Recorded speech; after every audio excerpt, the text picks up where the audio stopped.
Hello, everyone, and welcome back to English for Beginners. I am Tom.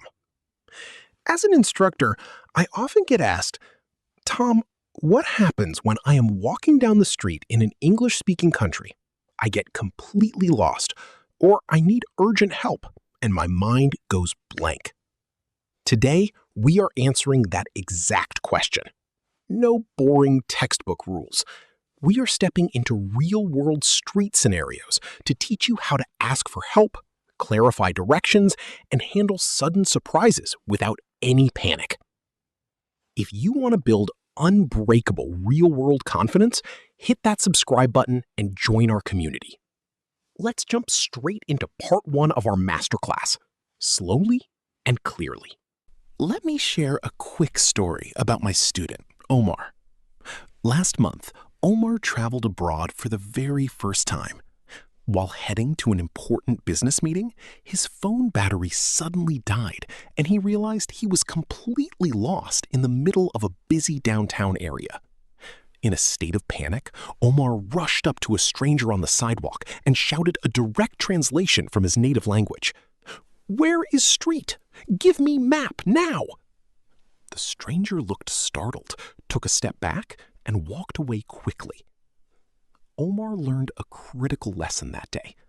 When you are lost or need urgent help, shouting broken demands or translating word for word makes people defensive. You need a calm, polite opening frame to get an immediate, kind response. Let us analyze the structural shift. Look at option A, the panic trap. Where is the station? Tell me. Now, look at option B, the Academy standard. Excuse me, I am so sorry to bother you, but could you please point me toward the nearest subway station? Look closely at the mechanics here. Option B uses a 3-part polite frame. The attention getter, an apology. Excuse me, I am so sorry to bother you. The soft request. But could you please point me toward? And the specific target. The nearest subway station? What is the hidden pattern? When native speakers need assistance from strangers, they always soften their approach with an apology or a polite acknowledgement of the person's time. Let us train your brain right now. Zero translation. Imagine you cannot find the exit of a building. Instead of letting panic build up and translating word by word, let this direct English phrase load instantly in your mind.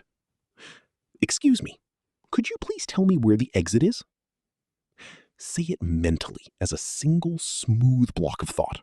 Zero hesitation. As an Academy student of English for Beginners, you need survival precision tools. Let us lock in 3 brand new conversational chunks for handling street navigation. To run out of. This means to completely use up a supply of something, like phone battery or cash. Listen to the example. Oh no, my phone is about to run out of battery. To end up. This means to finally arrive at a place or situation after a series of unexpected events. Listen to the example. We missed our turn and ended up on the wrong side of town. To figure out. This means to find a solution to a problem or understand something confusing through thinking. Listen to the example. Don't worry, let's take a deep breath and figure out this map together. These are the exact chunks that turn street anxiety into absolute calm. Let us target a tricky sound bridge for emergency listening. Look at the phrase, figure out. 2 separate words on paper. Now listen to how a native speaker compresses them in real-time flow. Figure out. Notice how the R sound links right into the out. Slow, figure. Out. Fast, figure out. Train your ears to catch these micro-transitions. Anatomy of fluency requires muscle memory. I want you speaking out loud with me right now. Imagine trying to solve a confusing problem using our new phrasal verb. Say this sentence out loud with me with authority and a calm tone. Let us take a moment to figure out this schedule. Let us run it back one more time, smoother. let us take a moment to figure out this schedule. Brilliant work! Let's fix a subtle street grammar trap that gives non-native speakers away instantly. The trap? Saying lost in the street, or saying I am lost from my way. Why is it wrong? In English idiom, we do not say we are lost in the street or lost from our way. We use a fixed idiomatic phrase. The correct fix? Say simply, I am lost. Could you help me? Or I lost my way. Say it out loud right now. I am lost. Could you please help me? Lock that correction in permanently. In this opening module for English for Beginners, we conquered emergency street navigation, mastered polite help-seeking frames, unlocked high-level survival chunks, run out of, end up, figure out, and crushed the lost grammar trap. When you are ready to advance to Part 2, managing transportation, taxis, and public transit, let me know, and we will continue building your Academy curriculum. Welcome back to English for Beginners. In Part 1, we mastered emergency street navigation, polite help-seeking frames, and survival chunks like figure out and run out of. If you missed Part 1, you can review it anytime. But right now, we are moving directly into Part 2. Today, we are taking those transit skills a step further and looking at how to navigate public transportation, catch a taxi, buy subway tickets, and handle transit schedules without any stress. Let me share another short story about my student, Omar. After figuring out his directions on the street in Part 1, Omar rushed to the central subway station to catch a train to his meeting. When he reached the ticket booth, the automated machine was confusing and a long line of commuters was waiting behind him. Because Omar felt pressured by the rushing crowd, he tried to translate his native language directly, shouting across the counter to the station agent, "Give me paper ticket for train now, fast." The station agent frowned and pointed coldly to a sign that read, "Use self-service kiosk." Omar realized a valuable lesson that afternoon. When you deal with public transit staff or ticket agents, using rushed or demanding language creates friction. Clear, polite requests get you immediate help. Instead of guessing or translating chaotic words, let us look at two different ways Omar could buy his transit ticket. Look at option A, the panic trap. I want ticket to center. Now look at option B, the Academy standard. Excuse me, could you please help me figure out how to purchase a one-way ticket to downtown? Look closely at the mechanics here. Option B uses a polite framing structure combined with a clear destination target. Could you please help me purchase? What is the hidden pattern? When native speakers encounter confusing transit systems, they ask for guidance politely rather than making blunt, demanding statements. Let us do a quick mental shift right now. Zero translation. Imagine you need to ask a bus driver if their bus stops at the main station. Instead of translating word by word, let the direct English thought form instantly in your mind. Excuse me, does this bus stop at the central station? Practice letting that natural sentence form in your head as a single smooth block. As an Academy student of English for Beginners, you need precision transportation tools. Let us lock in 3 brand new conversational chunks for commuting. To head toward. This means to move in the direction of a specific place or destination. Listen to the example. We need to head toward platform 3 before the train arrives. To get on, to get off. This means to enter or exit a vehicle, like a bus, train, or taxi. Listen to the example. Make sure you get off at the next stop downtown. To run late. This means to be behind schedule or delayed in arriving somewhere. Listen to the example. Traffic is heavy, so our taxi is running a bit late today. These are the exact chunks that keep your daily commute stress-free. Let us train our ears once more with connected speech. Look at the phrase, get off. Two separate words on paper. Now, listen to how a native speaker actually compresses them in real conversation. Get off. Notice how the T sound links directly into the vowel of off. Slow, get off. Fast, get off. Train your ears to catch these micro transitions. Anatomy of fluency requires muscle memory. Speak out loud with me right now at a calm, steady pace. Imagine exiting a vehicle at your destination. Use our phrasal verb, get off. Say this sentence out loud with me slowly and clearly. I need to get off at the next station. Brilliant work. Let's fix a subtle transit grammar trap that gives non-native speakers away instantly. The trap, saying enter to the bus, or saying get inside from the train. Why is it wrong? In English grammar, verbs of motion into public transport use specific prepositions. You get on a bus or train, not enter to, and you get in a car or taxi. The correct fix? Use the correct prepositional pairing. Say it out loud right now. We need to get on the train now. Lock that correction in permanently.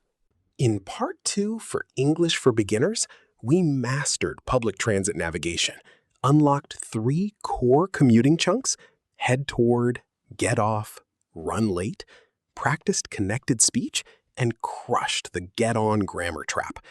When you are ready for Part 3, managing hotel check-ins and accommodation requests, let me know, and we will advance our academy curriculum. Welcome back to English for Beginners. In Part 2, we mastered public transit navigation, bought tickets smoothly, and locked in commuting chunks like head toward and get off. If you missed Part 2, you can review it anytime. But right now, we are moving directly into Part 3. Today, we are advancing our travel curriculum to hotel check-ins, accommodation requests, and handling room details with total professional confidence. Let me share a quick story about my student Omar. After navigating the central subway station in Part 2, Omar finally arrived at his hotel downtown after a long, exhausting journey. When he walked up to the reception desk, the front desk clerk was busy checking another guest. Because Omar was tired and anxious, he tried to translate his native language directly, interrupting the clerk and shouting loudly, "Give me room key now! My bed is ready!"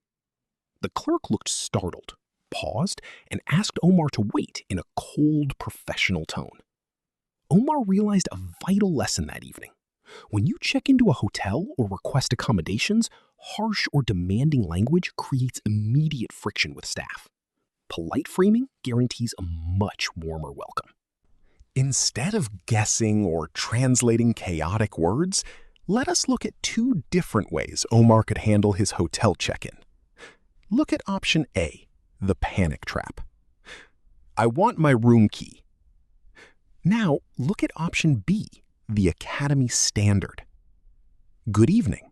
My name is Omar. I have a reservation under this name, and I would like to check in, please.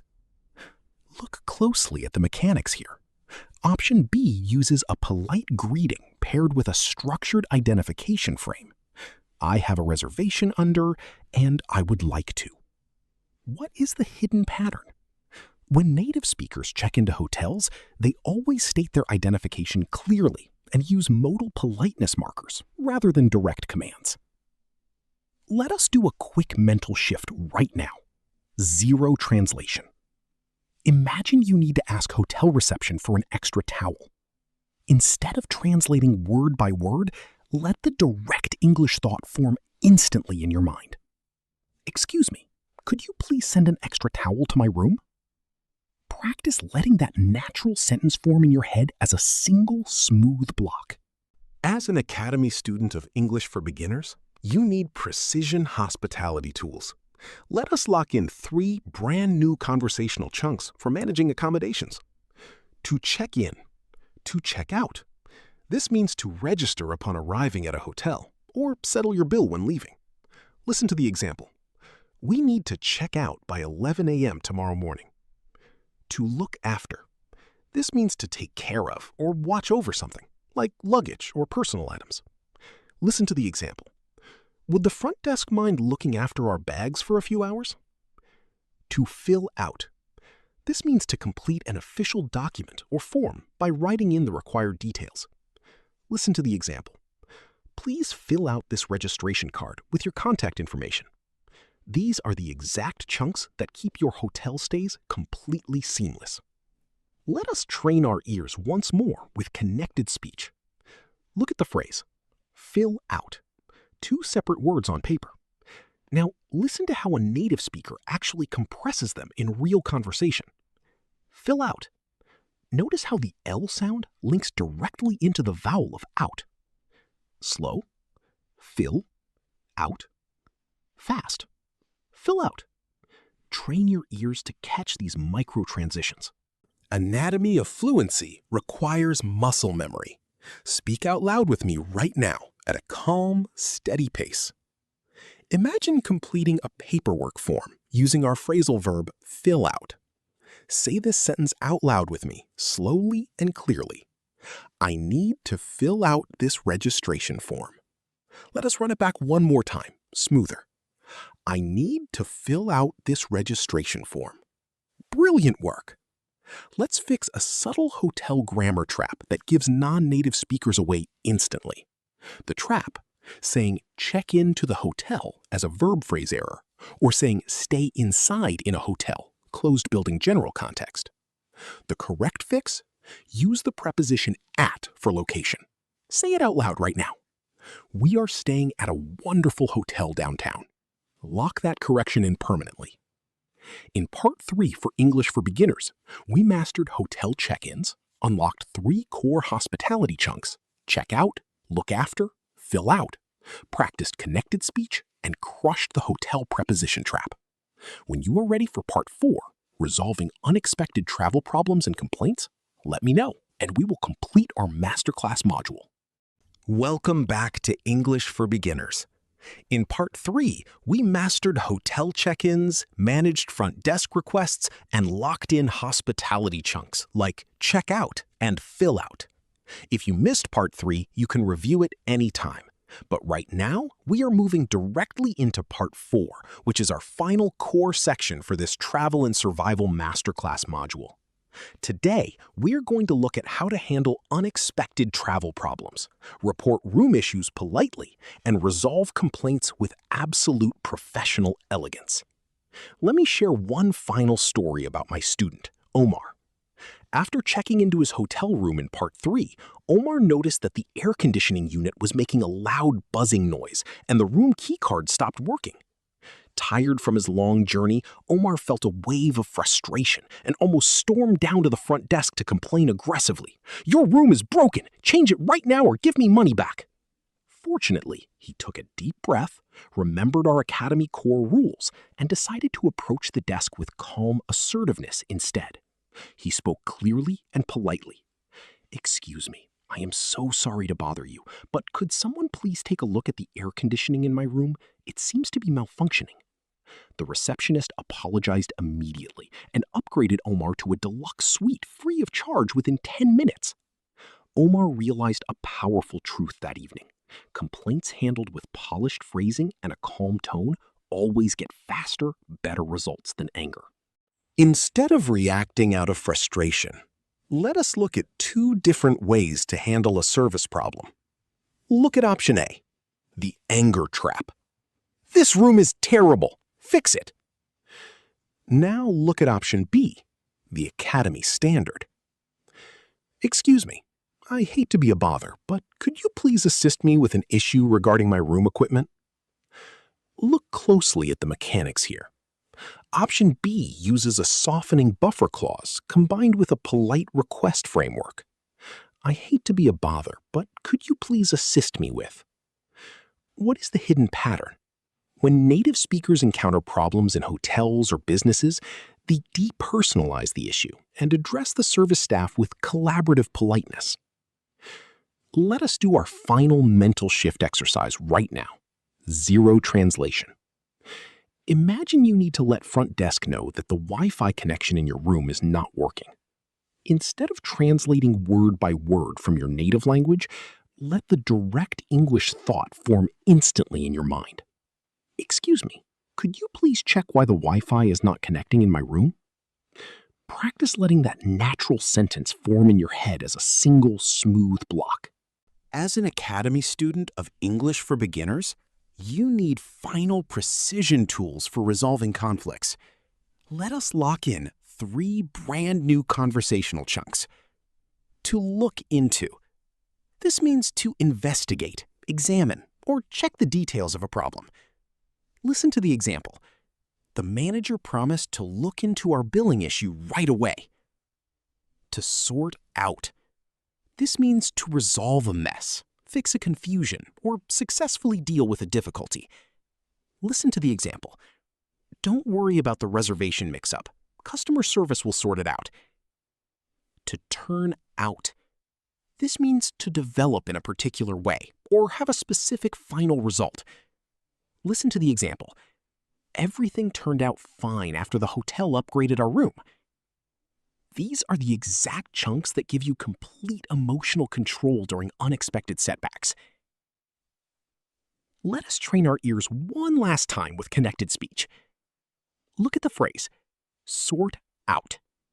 2 separate words on paper. Now, listen to how a native speaker actually compresses them in real conversation. Sorto.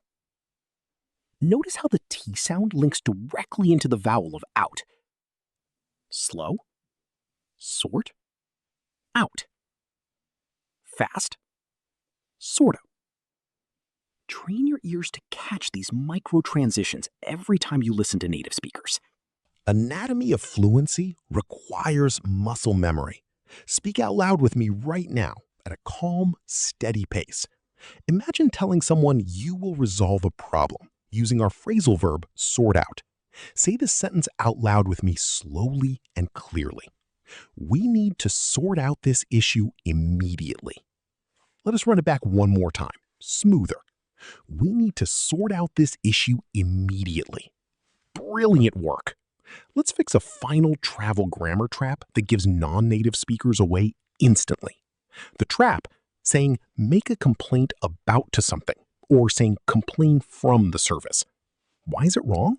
In English grammar, the verb complain takes the preposition about a thing, and you complain to a person. You never complain from. The correct fix, use the right prepositional pairing. Say it out loud right now. I need to complain to the manager about this delay. Lock that correction in permanently. Look at everything we achieved across this comprehensive Academy Masterclass for English for Beginners. We mastered emergency street navigation, public transit and ticketing, hotel check-ins, polite problem solving, ear training with connected speech, and critical grammar trap corrections without a single boring lecture. Here is your final Academy homework assignment. Write down 3 sentences using the new vocabulary chunks we learned today. Look into, sort out, and turn out, and say them out loud 3 times slowly with absolute confidence. Thank you for trusting me as your instructor through this complete learning experience on English for Beginners. Keep practicing every single day. Trust your progress, and I will see you in our next masterclass module. If you had fun learning with me, make sure to hit that subscribe button and turn on the bell so we can keep practicing together. And hey, don't leave me hanging. Drop your answers in the comments below. I can't wait to read them. Thanks so much for hanging out with me, and I'll see you in the next video. Bye for now.